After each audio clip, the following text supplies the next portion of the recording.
Alright, so today we're gonna demo um, some new assistant capabilities, which basically use the automation program uh, capabilities to implement AI assistance. We'll take a look at the configuration to see what the configuration for these assistants look like. You open up automations, and under experiments we have a couple of them. To look at AI employee 1. It has instructions in here. Basically this one acts as a security analyst. It'll read emails and then try to complete their task from there. Second one is acting as a business analyst. Same thing, reads email, and there's a bunch. This one is more complete than the first one. It has a bunch of instructions for how to conduct itself, how to address its supervisor and such. These are automations that run in the background as tasks, and you can configure how that works. By default,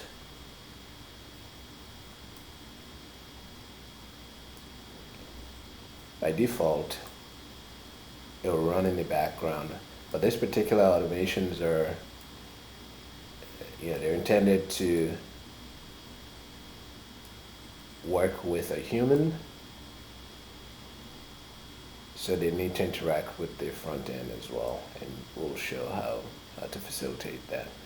It has a bunch of things in here. You can take a look at the documentation to see what it means, because you can change this. So let's run this demo. To facilitate front-end interaction, you first enable notifications, which will turn on a WebSocket connection. You can also configure it within the configuration for that, that socket connection to come on automatically when the system is up, if you don't want to have to remember to enable automations. Because that's the only way you can drive human in the loop type of functionality, which is what we're going to demo. So here's a task schedule that you can use. If you set enable async front end tool calls, it's actually turned on now. So at least for this one, it's turned on. It might not be turned on by default. All right, so now that we have that on, let's run one of these automations. We're going to run Vernon. He's a security analyst.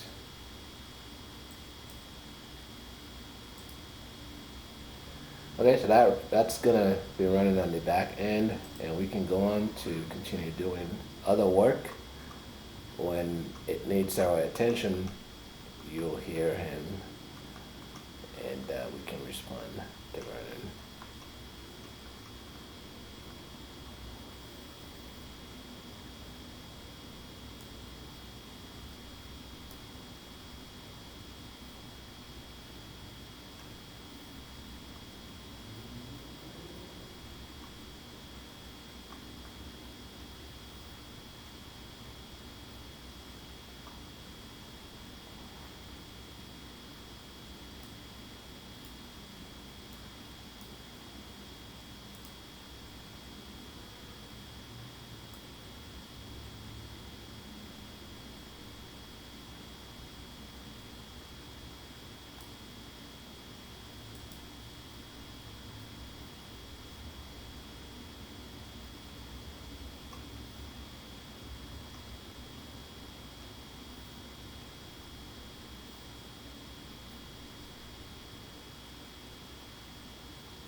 Vernon has contacted me.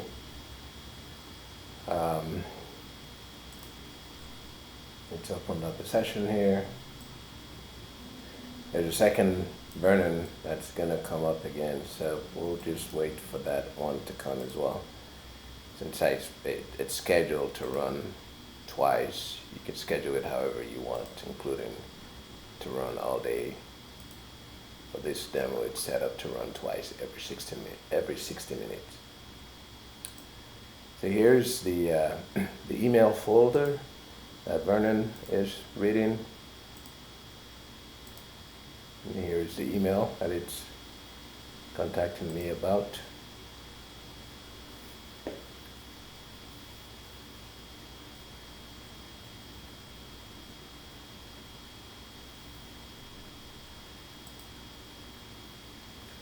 We can wait for the other instance of Vernon, and then I'll do the response, so it doesn't get confusing.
Alright, it's possible that the second instance of Vernon did not invoke this tool, which is a Q&A type tool.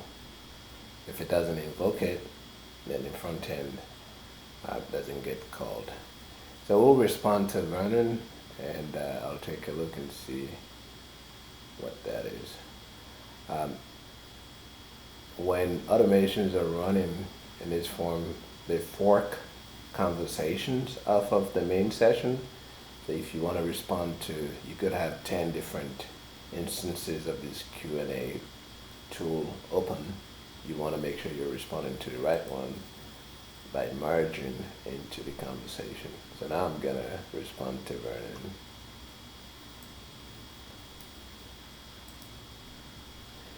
Hey, Vernon, please table this for now. I am out of office, and remind me later. Alright, so we're going to respond to Vernon, and it will basically archive that email.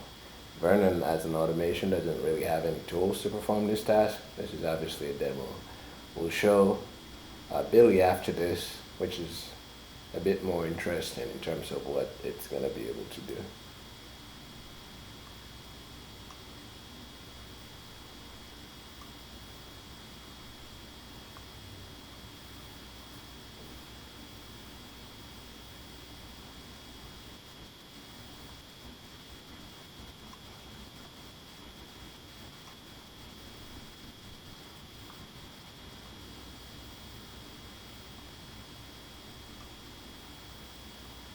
Okay, so it's not done yet. We've run these demos a bit. It's a bit wordy in terms of its interactions with me, but again, that's something that's entirely up to you. If you design an automation, you can give it a certain type of behavior or personality in terms of how you want it to engage with you, whether it's asking too many questions, doing too many confirmations. Okay, so Vernon is done with this task. Now, I'm sure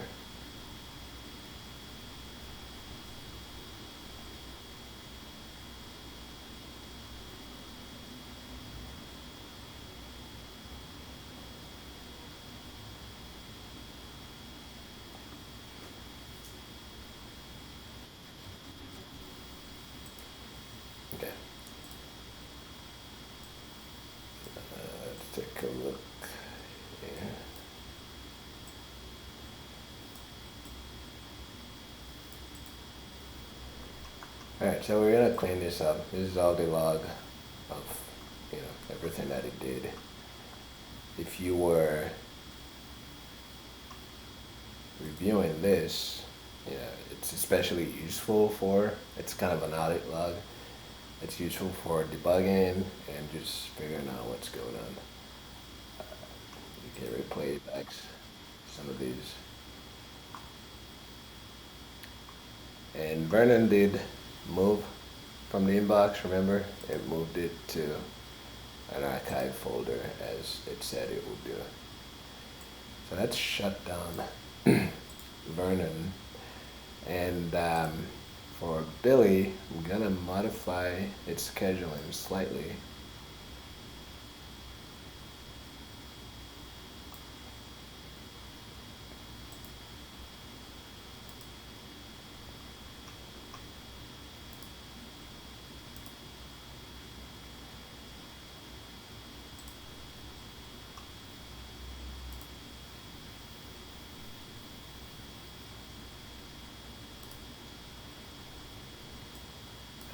We're gonna make it run just once instead of twice, just so we're not here all day. Alright, so first we'll clean this up. We'll clean up the session, remove Vernon's output, and you can have as many sessions as you want. In practice, you'll probably create one session for each assistant. That way, things are cleaner and simpler. So let's reload the config whenever you make a change here. The configuration is cached. You don't need to reload it to make sure it's in effect. Alright, so now we're gonna run Billy.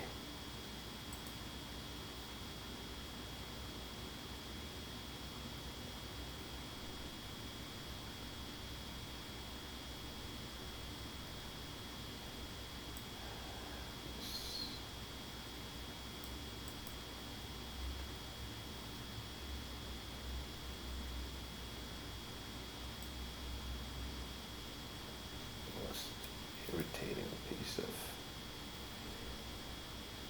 Alright, now we'll start Billy.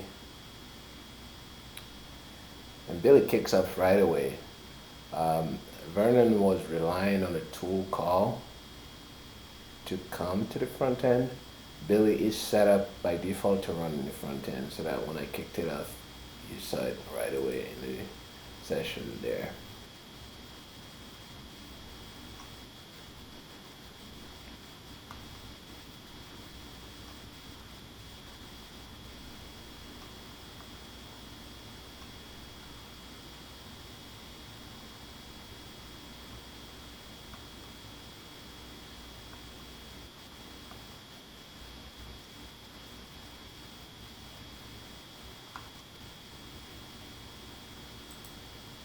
Sure, Billy.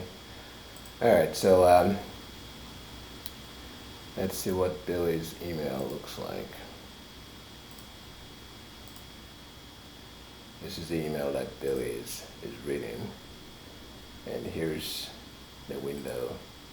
The tool that we're using, the previous one was a question and answer tool, which is meant to be a generic tool that can generate like a custom UI for doing Q&A type activity, including things like quizzes.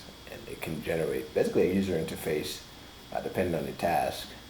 This one is a little different. This is a human in the loop tool which is programmed with additional capabilities. If I come back to this configuration for Billy,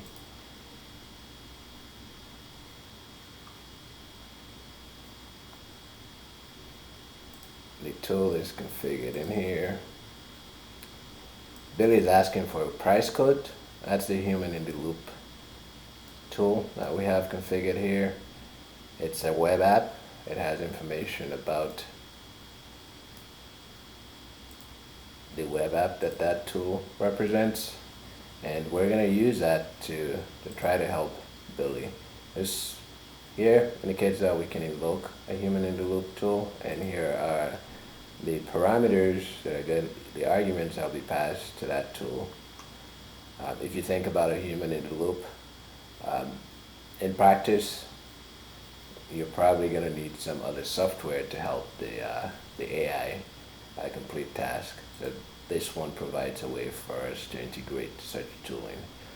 Take a look at the documentation. It gets into how this gets built. This is an app that's running insolvent, um, which also happened to have been built with solvents using, automation, AI automations. So we have our pricing tool. We're able to get to it directly from our assistant interface. Give a discount here. And when I hit calculate, it will switch over to send from this, and it will show the output that came back from this app.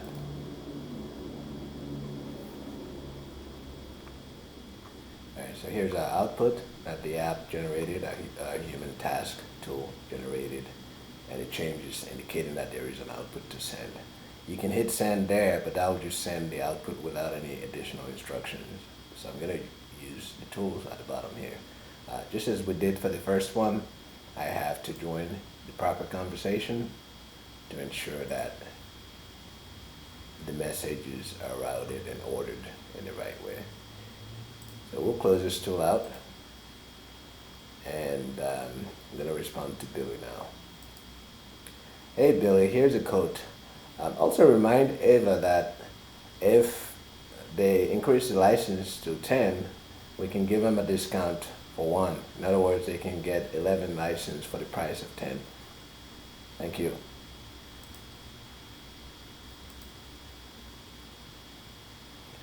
Alright, so we just responded to Billy, and we can get back to doing other things.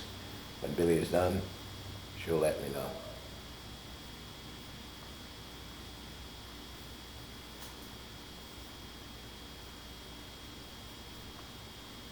And the email is going to come to this email address here, which is set up for a test customer.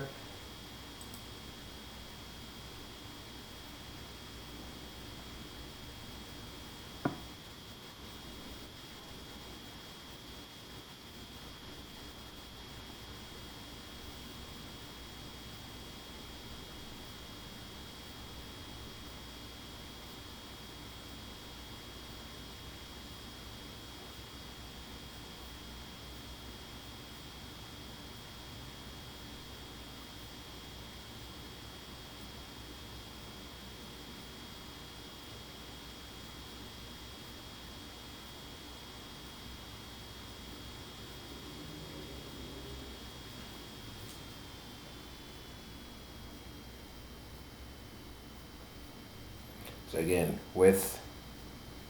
as with Vernon, I think this one is the instructions tell it to continue to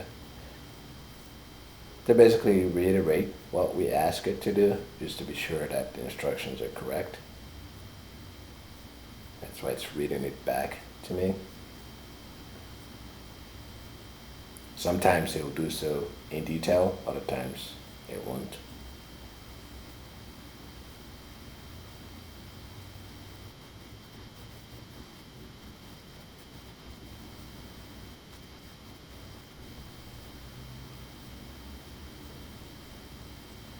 Okay, so if we take a look at our email now.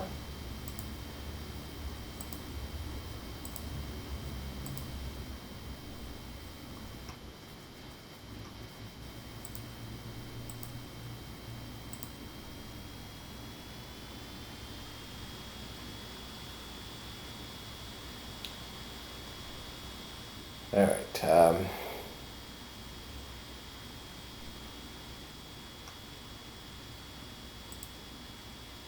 Not sure why the email. So that's in. Take a look at the logs.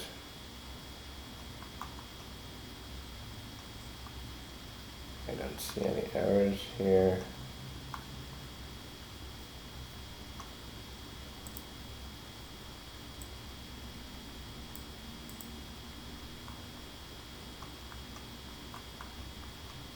See if there's actual message in here that shows that email was sent.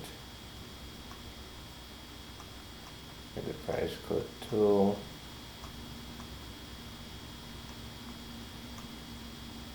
Alright, there's not indicating that the email tool was called here.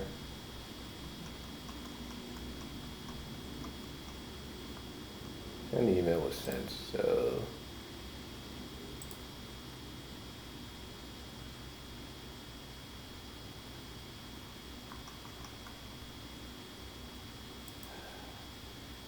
yeah, of course it landed in the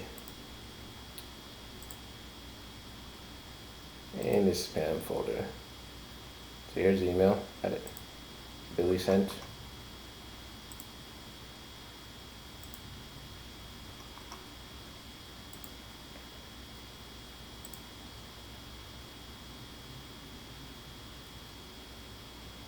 Did I not move it? Alright, here it is under. Alright, so yeah, so here's our email. It relayed the message as expected. You can see that's the one that just went out. And Billy sometimes, you know, she likes to take charge. She will essentially invent an email address for herself and respond using her own name. It's not always the case. If you look at the other examples here, sometimes it'll just respond as me, but every now and then, you know, it becomes a bit more assertive. Alright, so that's the demo of Human in the Loop. This one is very cool because it integrates with external software tooling, which really is what we want if we're going to integrate with AI assisted assistants. You want some way to easily integrate your own human software tools, and there are other ways that you can integrate other types of tools into this process. More to come. Thank you.